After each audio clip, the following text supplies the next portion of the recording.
자, 건축 시공 6번 이 되는데요. 6번 문제인데 내용이 뭐냐? CM에서 Construction Management의 주요 업무가 아닌 것은 이렇게 물어봤는데 일단 CM이 누구냐? 우리 Construction 하면 시공, 우리 공사라고 표현하죠. 그 다음 Management 그러면 관리. 그러니까 공사 관리하는, 공사를 시공을 관리해주는 그런 방식이다. 그러면 CM 방식이 뭐냐? 어떤 내용이냐면 우리가 시공을 하려면 건물을 짓고자 하는 발주자가 있죠. 발주자. 이 사람이 누구냐? 주문자다, 주문자. 주문자, 시행자라고도 표현합니다. 건물을 짓고자 하는 사람. 토지와 자본을 갖고 건물을 짓고자 하는 사람이 있고, 또 설계를 하려면 반드시 특별 경우를 빼고는 반드시 건축사가 설계를 해야 되겠죠. 설계자가 있고, 그 다음에 건물을 지으려면 건설회사, 그러니까 시공자가 있다. 그 얘기죠. 이렇게 세 분야로 구분이 되는데, 발주자가, 주문자가 설계와 시공 전문이 아니기 때문에 잘 모르니까 누구냐? 우리가 그 CM자라는 그 설계도 알고 시공도 아는 사람을, 설계도 알고 시공도 아는 사람을 대리인으로 둔다. 그래서 CM자는 발주자의 대리인 역할을 한다. 그죠? 계약 관계는 어떤 관계? 여러 가지 방법이 있지만 어쨌든 발주자, 주문자의 대리인 역할을 하는 겁니다. 그래서 설계 업무와 시공 업무에 대해서 관리를 해주고, 그 다음에 이 설계자, 시공자를 조종해준다. 뭐 잘못된 거, 의사 전달, 서로 조정해주는 역할을, 업무에 대해서 조정하는 역할을 한다. 자, 이 정도면 됐습니다. 그럼 CM 방식이 뭐냐? 그러면 발주자, 주문자를 대리인으로 해서 설계자, 시공자를 조정해주고 관리하는 그런 방식이 CM 방식이다. 이 정도를 알아두시고요. 자, 그럼 문제를 한번 풀어보면 CM의 주요 업무가 아닌 것은, CM의 주요 업무가 아닌 것은 설계부터 공사 관리까지, 설계, 공사 관리까지 전반적인 지도, 예? 뭐 잘못된 거 가르쳐 주는 거고, 조언, 관리, 그죠? 그러니까 지도, 조언, 관리, 조정, 관리 이렇게 표현해도 되겠습니다. 그 다음에 입찰 들어가는 거, 하도급 계약자 선정하는 거, 하도급 계약자 선정하고, 그 다음에 계약도 그 쉬운 게 아니죠. 계약 관계도 도와주고, 원가 관리, 돈 관리해주고, 그 다음에 현장 조직 관리 업무, 현장 조직 소장님 밑에 누가 있고 정해주는 거, 그 다음에 공정, 시공 순서를 어떻게 정해라. 뭐 이런 업무에 대해서 도와준다. 답은 4번이 되겠습니다. 자재 조달 업무와 시공도 작성 업무는 시공자가 작성한다. CM자가 시공도까지 작성하지는 않는다. 관리하는 사람이라. 이렇게 알아두시면 되겠습니다. 자, 그러면 뭐냐? 7번 문제, 콘크리트 이어치기에 관한 설명으로 옳지 않은 것. 자, 우리 요 책의 그 해설을 먼저 한번 보고 설명을 해드리고 그러고 진행을 하도록 하겠습니다. 자, 보나 바다판은 중앙부에서 수직으로 이어치기 한다. 그렇게 얘기를 했는데, 요거를 한번 그림을 제가 그려볼게요. 이렇게 해서 이렇게 있으면, 그죠? 이렇게 있으면 사람이 여기 서 있고요. 그러니까 이렇게 돼 있으면 보나 바다판은 보나 바닥판은 중앙부에서 수직으로 이어붙게 한다. 요 얘기죠. 콘크리트를 치면 중앙부까지 콘크리트를 쳐놓고 끊어놓는다. 일부러 하는 게 아니라 한 번에 다 시공하면 좋은데 사정상 이어치기 한다면 점시간도 있을 거고 점시간 없이 일 계속 못하는 거 아시죠? 노동법이라고 그러잖아요. 그러니까 그런 사유로 이어치기 할 때는 끊어놓을 때는 중앙에서 수직으로 끊어놓는다. 보나 바닥판은 중앙에서 수직으로 끊었는데 그 이유는 뭐냐? 중앙 지점이 보나 바닥판은 중앙 지점이 전단력이 최소이다. 전단력이 최소인 지점에서 이어붙게 한다. 그런 내용이죠. 그러니까 이런 등분포 하중이 이렇게 작용하면 전단력이 이렇게 작용한다고 우리 공부를 하죠.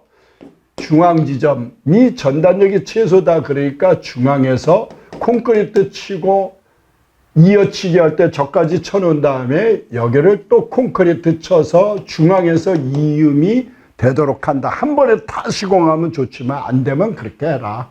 그래서 보나 바닥판은 중앙에서 수직으로 이어치기 한다. 충분히 이해 갔죠? 이유는 뭐라고요? 중앙 지점이 보나 바닥판은 중앙 지점이 전단력이 0이다. 전단력의 0이기 때문이네. 자, 전단력이 0이므로 그렇다. 그 다음에 내민 슬라브는 내민보 그러면 우리 캔틸레바라 그러죠. 캔틸레버는 이어치기를 하지 않는다. 한 번에 다 시공해라. 그 얘기죠. 이런 콘크리트가 있으면 요거를 한 번에 다 시공해라. 이어붙지 않는다. 그 다음 슬라브 중간에 작은 보가 있는 경우는 작은 보 너비의 2배 떨어진 위치에서 수직. 여기에 만약에 작은 보가 이렇게 있다 그러면 슬라브 중앙에서 이어붙게 하는데 작은 보가 있다면 이 작은 보 너비의 몇 배요? 작은 보 너비의 2배 떨어진 위치에서 수직으로 이어붙게 한다. 그죠? 답은 죄송합니다. 슬라브의 중간에 작은 보가 있는 경우는 작은 보의 2배 떨어진 위치에서 수직으로 이어붙게 한다. 됐죠? 그 다음에 기둥은 바닥판 윗면에서 수평으로 바닥판 여기서 이어붙게 하죠. 기둥 콘크리트를 여기까지 친다 이거죠. 그리고 철근이 여기 이렇게 삐져나와 있으면 여기까지 콘크리트를 쳐준다 그 얘기잖아요. 이해 갔죠? 자, 그러면 여기 하나 내용이 또 뭐가 있냐. 하나 여러분들 요 정도는 하나 적어야죠. 아치 구조의 경우는 아치 축의 직각으로 이어붙게 한다. 직각. 이렇게 알아두시면 아치 구조물은 뭘 말하냐면 구조물이 이렇게 생긴 걸 아치라고 그러죠. 아치. 예? 요게 아치인데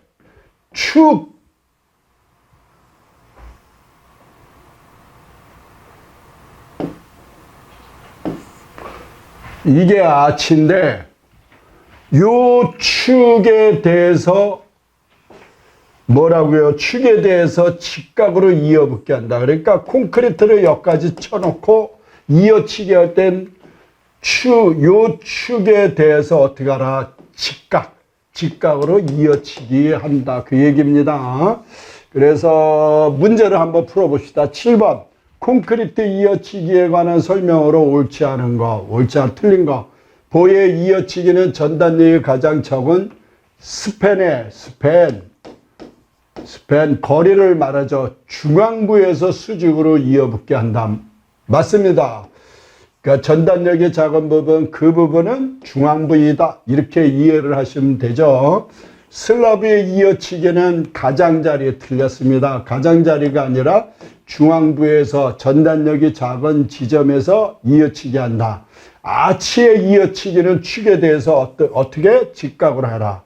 기둥의 이어치기는 바닥판 당연히 윗면이 되죠. 슬라브와 같이 기둥하고 쳐버리니까. 그래서 답은 2번이 되겠습니다. 자, 넘어갑시다. 8번. 유리섬유, 유리를 녹여서 유리 성분의 실리카 녹여서 실처럼 뽑아내서 천으로 만들었어요. 합성섬유는 이제 플라스틱이나 합성수지, 비누로 이런 거를 실로 뽑아가지고 녹여서 실로 뽑아서 섬유로 만들었다. 그런데 망상포야. 망상포라는 얘기는 금을 쳐놨는데 재료가 뭐라고? 유리섬유 합성섬유. 그죠? 합성섬유 이렇게 만들어 놓고 적층하여 도포하는 도목방수. 뭘 도포하냐? 여기다 도포 칠한다 이거죠? 이렇게 칠을 해주는데 방수막을 구성한다 그 얘기죠. 방수막을 구성하는데 구성하는 게 방수막 뭐냐면 도료 페인트처럼 칠해주는 거야. 방수 재료를. 알겠죠? 방수 재료를 그러니까 합성수지를 녹여서 페인트처럼 칠해준다고. 실리콘 같은 걸 녹여가지고 여기다가 칠을 해주면 빗물이 안 샌다. 그거를 도막방수라고 합니다. 현재는 많이 사용하고 있죠. 도막방 되겠습니까? 제가 설명이 좀 부족한 것 같았는데, 그러니까 망상포, 유리섬유, 합성섬유 재료죠. 망상포를 깔아놓고 여기다가 방수 재료를, 그러니까 실리콘, 우리 그 방수 재료 대표적인 게 에폭시, 실리콘 이런 게 들어가죠. 실리콘. 합성수지를 녹여서 여기다가 비누로, 예를 들어 비누로 녹여서 여기다 칠을 해줬다. 이렇게 이해하시면 되겠죠. 그걸 뭐라 그러냐? 도막방수라고 한다 그 얘기입니다. 도료상 페인트처럼 도료상 페인트를 칠해주는 거, 도막방수. 답은 라이닝 공법. 망상포가 들어가면 라이닝 공법이라고 표현합니다. 루핑은 뭡니까? 루핑은 우리 요렇게 옛날 지붕 두루마리로 돼 있어서 요렇게 덮어 씌워버린 거. 예? 이렇게도 덮어 씌우고, 종이에다 여기다가 아스팔트를 입혀버린 거. 그거를 루핑이라고 해요. 아스팔트를 입힌 거. 그 다음에 스토커 마감은 뭐냐? 여러분들 얘기하는 드라이 비트라고 알아두시면 돼요. 드라이 비트, 스토커, 스타코라고도 표현해요. 스타코 마감 같은 종류다. 뭐냐면 단열재가 뭐냐? 우리 흔히 얘기하는 스티로폼 아시죠? 스티로폼. 거기다가 유리섬유를 도포하고, 유리섬유 도포하고, 라스를 치고, 철망. 예? 라스를 이렇게 쳐놓고, 철망이야, 철망. 그리고 여기다가 몰탈 발음해주고, 그리고 페인트 칠을 해준다. 이런 방식을 스토커, 외벽 마감이에요, 외벽 마감. 그래서 어떤 경우는 이 스티로폴이 안에 들어가 있기 때문에 시공을 잘못해내면 화재의 위험성이 있어서 우리 외벽이 활활 타는 게 보이죠. 그게 드라이비트예요. 드라이비트. 스타코 마감이라고 표현합니다. 자, 그래서 답은 2번. 자, 그러면 이제 9번. 9번 문제를 설명하기 전에 우리가 이런 내용을 한번 살펴보고 넘어갑시다. 물론 대부분 뭐 다 알겠지만, 이 정도야 알겠지만 그래도 한번 확인하고 넘어갑시다. 뭐냐면 이렇게 설계 도면이 이렇게 표현이 되어 있는 거가 있죠. 명칭,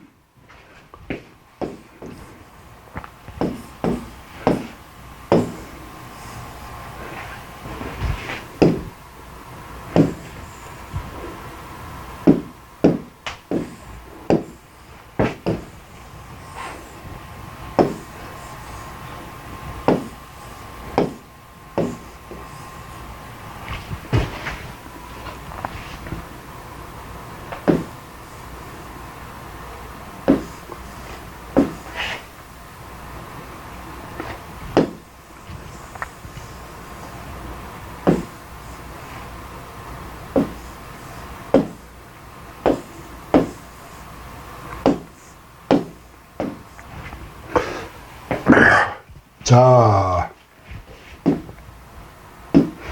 뭐냐면 여기에 보면 이렇게 표시가 되어 있죠. 그리고 이렇게 여기 이제 턱을 그려놓고, 그러면 보통 요거를 뭐라고 표현하냐면 미석이 창이라고 표현합니다. 미석이 창이라고 표현하고, 그죠? 미석이 창이라고 표현합니다. 여기는 뭐냐? 미다지. 요게 이제 턱이 있으면 창이라고 그러고, 턱이 없으면 문이라고 보통 표현하는데, 예? 보통 그렇습니다. 이제 아닌 경우도 있기 때문에 그렇게 표현을 합니다. 일반적으로 요 턱이 이렇게 그려놓으면 창이 됩니다. 창이 되고, 여기도 이렇게 그려놓으면 창이 되는데, 요건 뭡니까? 문이, 요 창이 벽 속으로 쏙 들어간다, 그 얘기죠. 그래서 이것은 미다지라고 표현하고, 이거는 미색이, 미색이라고도 표현해요. 미석이 창. 그 다음 요거는 여다지죠, 여다지. 그죠? 요거는 안팎으로 열리니까 이거를 뭐라 그러냐? 자재문이라고 표현합니다. 이거를 자재문이라고 표현하죠. 그래서 여다지 보통 문으로 쓰죠, 문. 그래서 턱이 없다. 보통 일반적으로 턱이 없으면 문, 그 다음 턱이 있으면 창, 이렇게 표현을 합니다. 아닌 경우도 있기 때문에, 자, 저 정도는 외워두고, 알아두고, 문 위틀과 문짝에 설치하여 문이 자동적으로 닫혀지게 하며, 자동으로 닫히게 하며, 개폐 압력을 조절할 수 있는 개폐, 개를 패는가? 열리고 닫히는 압력을 조절할 수 있는 장치는, 그래서 요게 문틀, 우리 일본 그 옛날 어르신들은 왁구라 그러잖아요. 왁구. 문틀. 이게 문틀. 요게 문틀이죠. 예? 문틀 요렇게 배치를 하고, 여기는 뭐냐? 문짝이 요렇게 내려가죠. 문짝. 그래서 여기는 손잡이가 있고, 맞습니까? 문짝.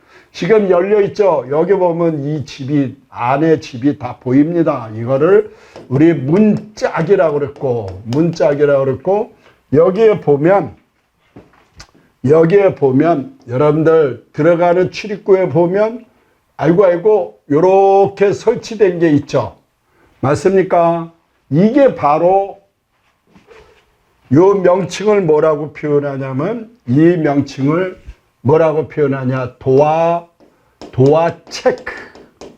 또 뭐라고도 표현하냐면 도어 클로저, 클로저라고 표현합니다. 클로저. 그런데 열림, 이 사람이 열고 나갔다 그러면 저문이 요 도어 체크 때문에 자동으로 닫힌다 그 얘기죠. 그래서 문이 자동적으로 닫혀지게 하며 개폐 압력을 조절. 참 어떤 분이 문장 썼는지 잘 썼습니다. 출제한 교수님, 이런 좋은 소리 해야 나도 또 뭐 좋은 소리 듣겠죠. 그래서 우리 그 화재시 방암은 그 얘기가 되죠. 얘가 없으면 안 되죠. 이 사람이 화재가 나서 도망가면 문이 자동으로 닫혀야죠. 맞습니까? 왜냐하면 연기가 쫓아나오니까 연기가 안 빠져나오게끔 자동으로 탁 닫힌다. 완전히 잠그는 게 아니라 닫히기만 한다.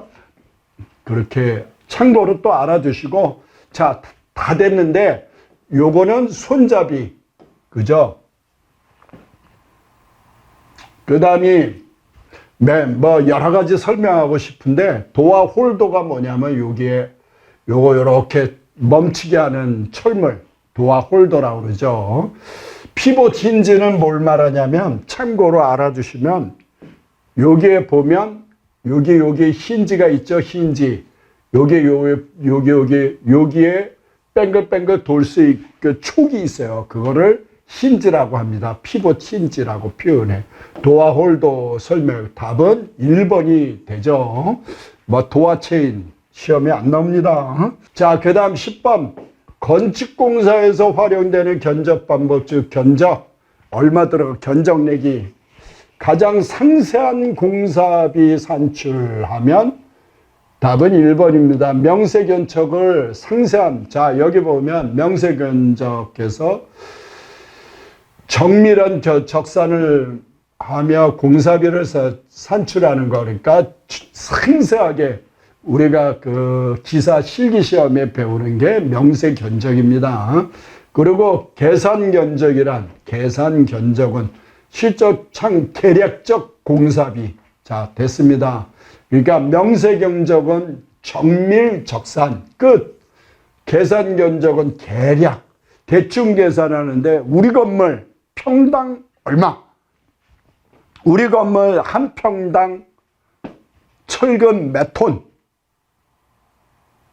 그죠? 우리 건물 평당 콘크리트 얼마? 답은 1번이 됩니다. 자,